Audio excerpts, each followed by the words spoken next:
अस्सलाम वालेकुम। हमारा आज का टॉपिक न्यूली मैरिज कपल के लिए है। वो प्रेगनेंसी का प्लान जब कर रहे होते हैं तो उनके माइंड में बहुत सारे क्वेश्चंस होते हैं। वो सोचते हैं कि हम ऐसा क्या करें कि हम जल्दी प्रेग्नेंट हो जाएं।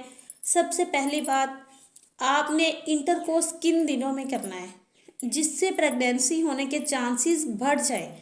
बहुत आसान और समझने वाली बात यह है कि जब पीरियड से फ्री हो जाएं, यानी कि 7 डेज के बाद जब साफ सुथरे हो जाएं, अगले जो 12 दिन हैं उनमें आपने रिलेशनशिप बनाना है। एक दिन छोड़कर एक दिन रिलेशन बनाए और एक दिन छोड़ दें तो प्रेगनेंसी हो सकती है। इन डेज में एग रिलीज के चांस मैक्सिमम होते हैं, इसलिए फर्टिलिटी हो सकती है। इसे हम फर्टिलिटी विंडो भी कहते हैं इन डेज को। ये आपने ज़रूर यूजली करनी है। इसके अलावा अक्सर पेशेंट का क्वेश्चन ये होता है कि कितनी दफ़ा इंटरकोर्स करना है। जो आइडियल है 24 आवर्स के बाद या एक दिन के बाद ज़्यादा बेस्ट है। वो इसलिए कि स्पर्म हमें ज़्यादा मैच्योर मिल जाएंगे। इसके अलावा अक्सर पेशेंट का क्वेश्चन होता है कि what should be position during the sex. Intercourse के दौरान क्या पोजीशन होनी चाहिए। जल्दी हामला होने के लिए तो ऐसी पोजीशन जिसमें सीमन के वजाइना में स्टे करने के चांसेस ज़्यादा हों, वो बहुत बेस्ट है। इसके अलावा इंटरकोर्स के फौरी बाद उठना चाहिए या नहीं।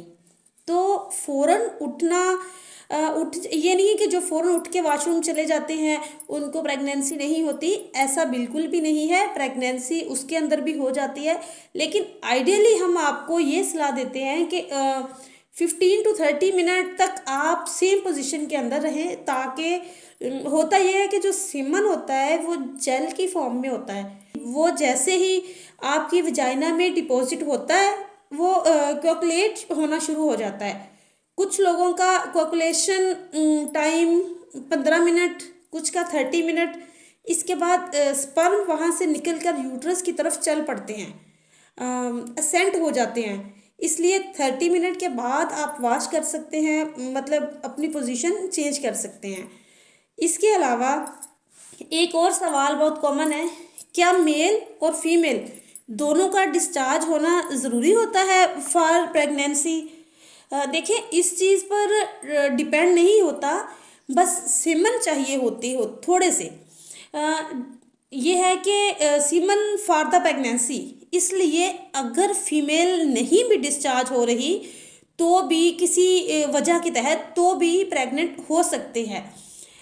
यही हमारा आज का मकसद है आपको समझाने का।